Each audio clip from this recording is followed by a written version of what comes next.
Hola, bienvenidos a este video en el cual vamos a aprender cómo realizar un programa para dibujar diversas elipses. Como conceptos básicos antes de desarrollar el programa, primero debemos conocer de lo que se compone una elipse. Para ello he preparado este gráfico que tenemos a continuación. Tenemos que tener en cuenta que la elipse se compone de tres factores principales. De un foco que tenemos aquí en el círculo rojo, de un vértice y de un radio B. Estas ecuaciones paramétricas, en donde x es igual a por el coseno y y es igual a b por el seno del ángulo, estas son las que nos van a representar en términos generales lo que viene a ser la curva de arriba y la curva de abajo respectivamente. Nos vamos a apoyar entonces en esta ocasión en las ecuaciones paramétricas para poder dibujar lo que viene siendo una elipse. Este programa a su vez también funciona para dibujar circunferencias, siendo la circunferencia un caso particular de la elipse. Bueno, como he explicado anteriormente en el video pasado, voy a saltarme la explicación de todo esto, ya que en el video anterior lo expliqué a detalle. Igual lo que viene siendo el set pixel y el plano. Entonces vamos a ir precisamente a lo que queremos. Se nos pide entonces un programa para dibujar elipses dado unas coordenadas por el ratón. Es por ello que debemos capturar en el canvas, en el tamaño de nuestra ventana, debemos capturar las coordenadas de cada clic que vayamos a realizar. Pero para ello nos vamos a apoyar de una función que ya en este caso he llamado ratón, en la cual en dependencia del clic del mouse, que es el usuario clique, va a ir realizando unas acciones secuenciadas. Para mi programa, el primer clic, que va a ser el clic izquierdo, va a significar el centro de la elipse. El clic derecho van a ser los vértices. Y el botón del medio va a ser el radio de la elipse. Entonces, en el caso de que el botón sea igual al botón derecho, entonces vamos a obtener las coordenadas del primer punto, que viene siendo el centro de la elipse, como mencioné anteriormente. En mi caso he declarado una variable global, que es xbt, que viene siendo una variable de gran tamaño, y que va a ser de tipo glfloat. Ok, como en dependencia del tamaño del canvas que tenga nuestro programa, vamos a tener que a la coordenada x respectivamente restarle la mitad del tamaño de la ventana. Y al eje y precisamente lo mismo. ¿Por qué hacemos esto? En el caso de que no lo hiciéramos, vamos a ejemplificarlo con el programa.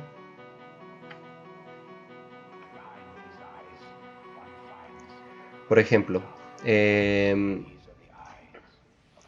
si nosotros ponemos un punto, dices en 0, 0, que viene siendo el primer clic, que viene siendo el clic derecho, entonces podemos observar que en el programa nos va a poner unas coordenadas totalmente diferentes.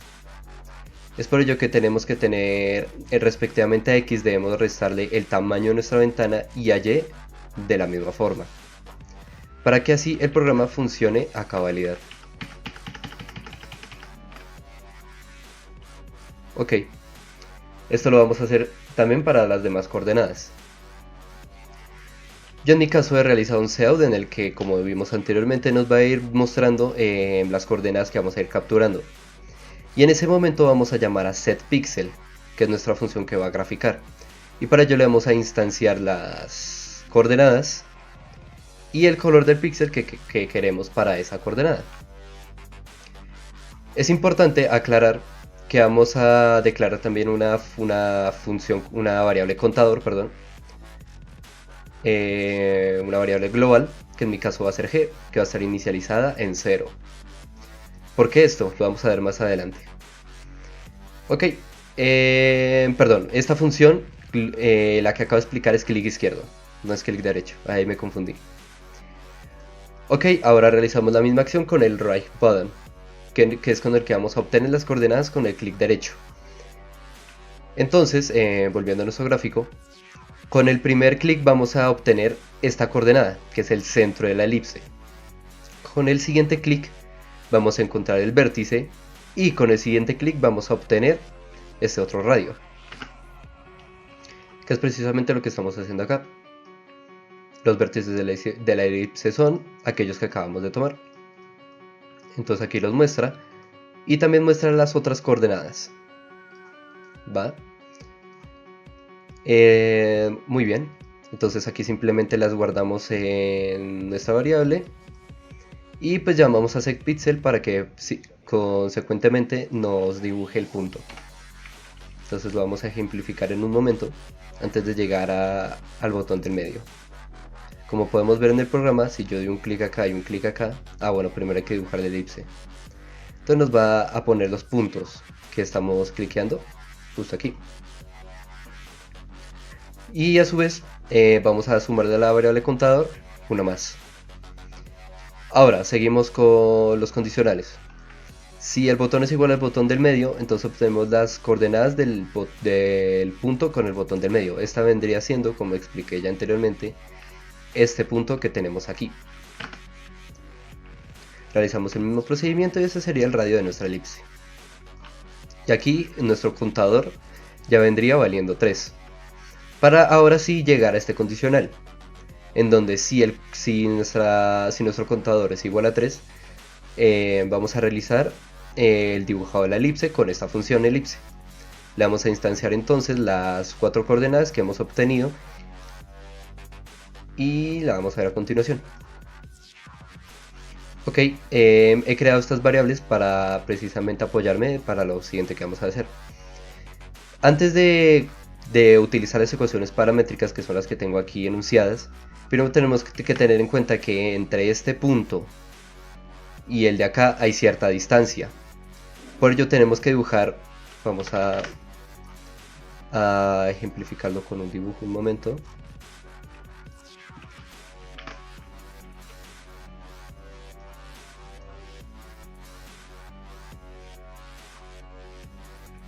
Hemos obtenido hasta el momento del programa, hemos obtenido esta coordenada y esta coordenada respectivamente. Pero ahora debemos hallar la distancia entre este punto y este otro punto. Por ello vamos a utilizar aquí lo tenemos, la ecuación de la distancia entre dos puntos. ¿Para qué? Para de tal forma obtener la distancia de toda esta elipse y a su vez la de toda de este radio. Vamos a obtener los dos radios para de tal forma dibujar la elipse completa. Entonces simplemente tenemos la ecuación de la distancia entre dos puntos. Entonces de esta forma vamos a tratar nuestras coordenadas como vectores. Y esta vendría siendo la ecuación, que viene siendo el módulo de la final menos la inicial al cuadrado más el módulo de la final menos inicial al cuadrado de la coordenada x y y respectivamente. Todo esto sobre una raíz cuadrada. ¿Qué es lo que tenemos acá? Ecuación de la distancia entre dos puntos. Este sería para y y este sería para x y este para y. Con eso entonces obtenemos la distancia entre los puntos y vendríamos obteniendo el valor, este valor. Ok, muy bien. Pero ¿por qué hacemos esto? Volviendo a las ecuaciones paramétricas, si vemos esto, A y B, gráficamente esto lo podemos ver un momento en GeoGebra.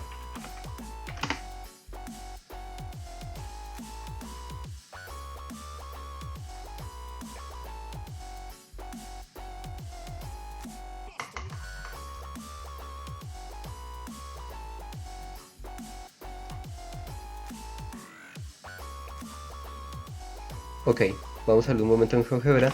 Tenemos el coseno del ángulo. Coseno del ángulo vendría a tomar esta forma. Pero ¿qué sucede? Coseno siempre fluctúa entre 1 y -1. Si nosotros quisiéramos ampliar esta longitud de onda, entonces lo que tendríamos que hacer es, ampliar, eso sería redundante, pero si queremos agrandar la amplitud de onda, lo que tenemos que hacer es multiplicar toda la función por una constante. Como puedes ver, ahora el coseno tiene una amplitud de 2, el coseno tiene una amplitud de 3, y así sucesivamente. 32 no, 3. Y así sucesivamente. Que es prácticamente lo que estamos queriendo obtener acá. Con esto. Al obtener ya la distancia de... bueno, por decirlo así, el tamaño de la elipse, aquí en esta parte, entonces así nos aseguramos que la elipse que va a graficar va a tener el tamaño que nos han dado los vértices y el radio. Ok, entonces simplemente lo ponemos acá, lo metemos en un contador. Entonces para una variable contador que inicia en 0, y mientras que 0 sea menor o igual a 360, va a ir realizando, al ángulo le va a ir sumando 1. Debemos tener en cuenta, esto es muy importante, que el coseno debemos multiplicarlo. Tenemos que hacer el coseno del ángulo, tenemos que multiplicarlo por 3.1416 de entre 180. ¿Esto para qué? El programa de forma base trabaja los ángulos, las funciones trigonométricas como si estuviera en radianes. Para ello debemos realizar la conversión de radianes a degradanes. Por ello, aquí más arriba declaro una función global de tipo float, en la cual aquí ya tenemos la operación. Entonces simplemente llamamos a la variable para ir realizando esas multiplicaciones. Aquí setPixel lo que nos va a hacer es ir dibujando en cada punto, mientras le vamos instanciando las coordenadas de X y Y, mientras va haciendo el recorrido de la elipse. Algo que debemos tener en cuenta es que en setPixel, si nosotros, por ejemplo, si realizamos aquí el setPixel sin más, dándole como coordenadas X y Y, las que hemos ya calculado con la distancia, va a suceder algo. Yo le doy un clic acá, y si le doy el siguiente clic por acá, por ejemplo, me debe dibujar la elipse en este sector. Pero como es ver, la dibuja en el centro, en 0, 0. Lo que debemos hacer es a las coordenadas que vamos tomando acá y acá, le vamos a sumar, cuando vayamos a instanciarle esto, lo que vamos a hacer es sumarle el centro. Entonces vamos a sumarle x sub 1 y y sub 1, para que así la gráfica haga su corrimiento en dependencia del centro que hayamos decidido. Como podemos ver, ahora sí la gráfica correctamente. Entonces simplemente llama setPixel y así graficaría en cualquier tipo de figura elíptica. Coordenada 0, 0 aquí y acá. Si yo quiero que sea más grande, si yo quiero que sea más gordita, las va a ir dibujando así. Puedes ver que entonces el programa funciona correctamente. Algo que personalmente pensé es que sucede si, porque normalmente pues dibujamos así. El ángulo entre este vector, entre este punto y este vector y este vector es de 90 grados. Pero ¿qué sucede si el ángulo ya no es 90, sino por ejemplo es 2? Como podemos ver, la gráfica se comporta de una forma extraña. ¿Y qué sucede? Que lo que sucede es que estamos trabajando siempre con los ángulos de 90 grados implícitamente. Es por ello que para ángulos rectos va a funcionar, o muy rectos va a funcionar correctamente. Pero cuando vayamos a decidir otro tipo de ángulo, la gráfica simplemente va a funcionar de forma... el programa va a funcionar de forma extraña. Por ello, debemos tener en consideración otro tema, que viene a ser la ecuación del ángulo entre dos vectores. Si tenemos en este caso nuestro vector W sub 1 y W sub 2 y V1 y V2, vamos a tener en cuenta que ese es el radio superior y ese son los vértices, para nuestro caso. Entonces lo que debemos es hallar el ángulo entre estos dos vectores, para que así la gráfica realice por decirlo así, su rotación.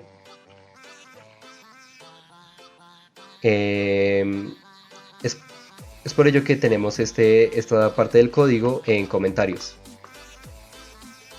Simplemente lo vamos a borrar y vamos a revisar un momento si tengo que quitar algo más. Y bueno, de momento no. Entonces, al momento de llamar setPixel, entonces primero va a realizar pues todo el llamado a la función para graficarse. Digamos que en ese primer momento tenemos la gráfica, digamos que tenemos nuestra circunferencia. El programa ya la tiene almacenada en la memoria y lo único que le falta es, digamos, que mostrarlo en pantalla. Entonces, lo que vamos a hacer es, en el ratón, al momento de ya obtener todas las coordenadas, aquí me falta quitar esto, lo que vamos a hacer es tenemos estas dos variables auxiliares, que es lo que nos van a almacenar los valores. En primera medida nos van a almacenar el valor del producto punto de la coordenada x sub 1 y y sub 1, más la suma de la coordenada x sub 2 y y sub 2, que lo tenemos acá. Entonces esto vamos a recortarlo un momento.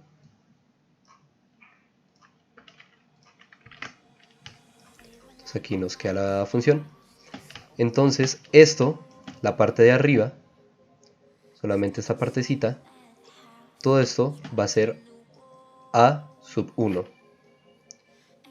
No, perdón que no quede muy visible, pero aquí lo tenemos. A sub 1. Y ahora, ¿esto qué significa? Esto es la norma, lo que viene a ser la raíz. Cuando hablamos de vectores, esto se llama norma o magnitud. Entonces simplemente tenemos que hacer v al cuadrado sobre la raíz producto punto, entonces va a ser la suma. Y lo que tenemos acá. Entonces la raíz cuadrada de en este caso sería x sub 1 más x sub 2 igual con y. Entonces todo este término, todo esto viene a ser a sub 2. Que es lo que tenemos aquí. Una vez realizado esto, entonces vamos a rod, es otra variable global, la tenemos más arriba, aquí la tenemos. Y rod, ¿para qué nos va a funcionar? Nos va a funcionar para rotar la función. Esta es nuestra variable que nos va a permitir darle ese ángulo de rotación. Aquí simplemente hacemos la división, que es, volvemos acá, que es prácticamente este paréntesis, es la división. Y con esto obtenemos un valor. Este valor, que es root, entonces se lo vamos a enviar ahora. Root va a ser igual al arco coseno de root. ¿Por qué el arco coseno? Precisamente porque el ángulo es esto, el arco coseno de lo que tenemos acá. Y multiplicado, evidentemente, este es un caso especial, y es que al ser un arco coseno, entonces la función está invertida. Por ello ya no vamos a multiplicar por pi sobre 180, sino 180 sobre pi. Y así vamos a obtener el ángulo que nos va a representar esos dos vectores. Aquí a Ruth le hago una aproximación entera para trabajar con ángulos, digamos, lo que más cerrados y no con ángulos decimales. Y ahora llamamos a la función rotación. La función rotación, ¿qué es? Esta parte de acá sobra. Y esta función glRotate es la que nos va a permitir rotar con respecto a cierto eje.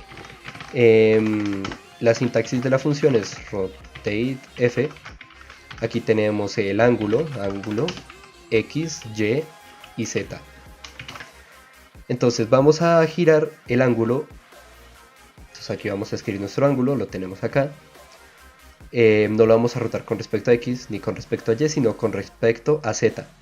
¿Por qué? Porque el plano X y Z, el plano XY es un plano que es paralelo al plano Z.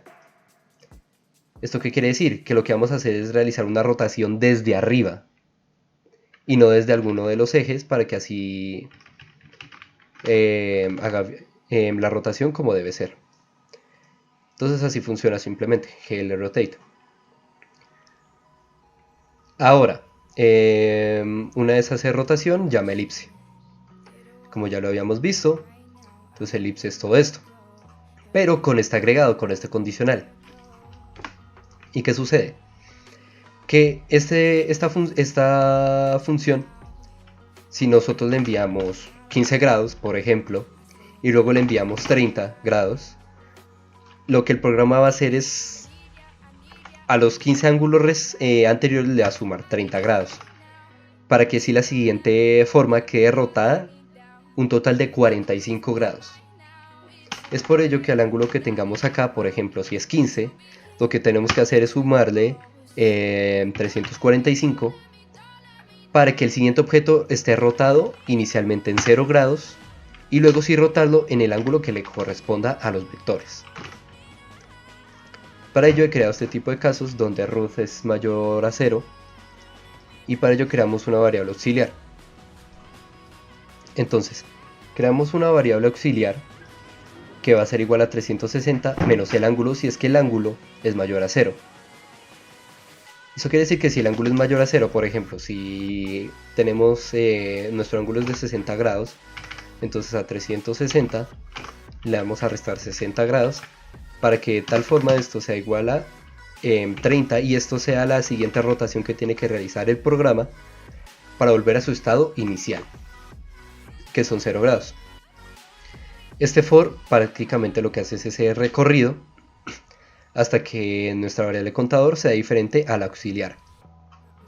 Y ahora rod va a ser igual a 1. Al final de esto, como rod es una variable global, a rotación no debemos instanciarle ningún valor y simplemente va a realizar la rotación en ese momento, o sea, volver a su estado original. Pero ¿qué sucede si no sucede? Si rod es menor a 0, o sea, nuestro ángulo es menor a 0. Si nosotros realizamos esto, entonces por ejemplo que ahora nuestro ángulo sea 60 grados, si nosotros lo hacemos así, menos 60 menos 360, esto va a ser igual a 420. Y esto a menos 420.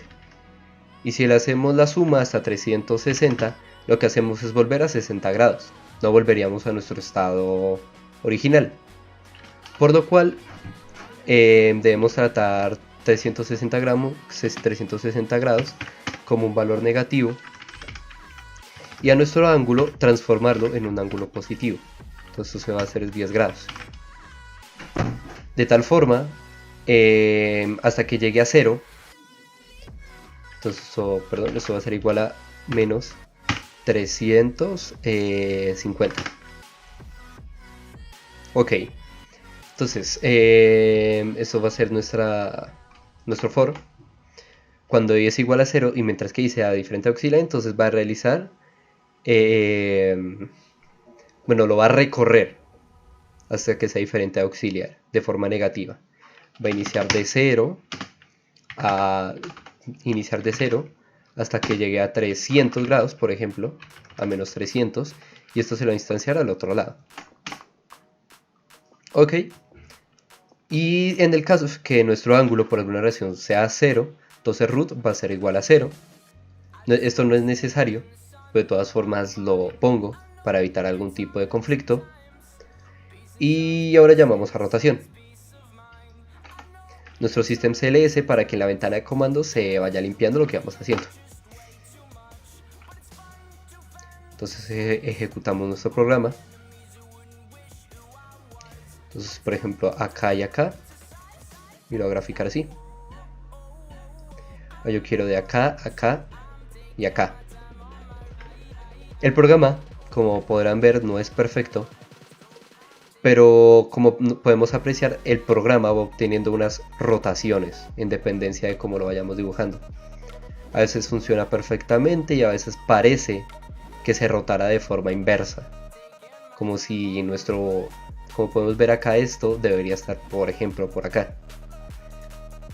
Este es un añadido que, digamos, yo quise realizar para el programa, pero desafortunadamente es algo que no puede solucionar. Sin embargo, aquí tenemos una idea para aquellos que vean el video y quieran,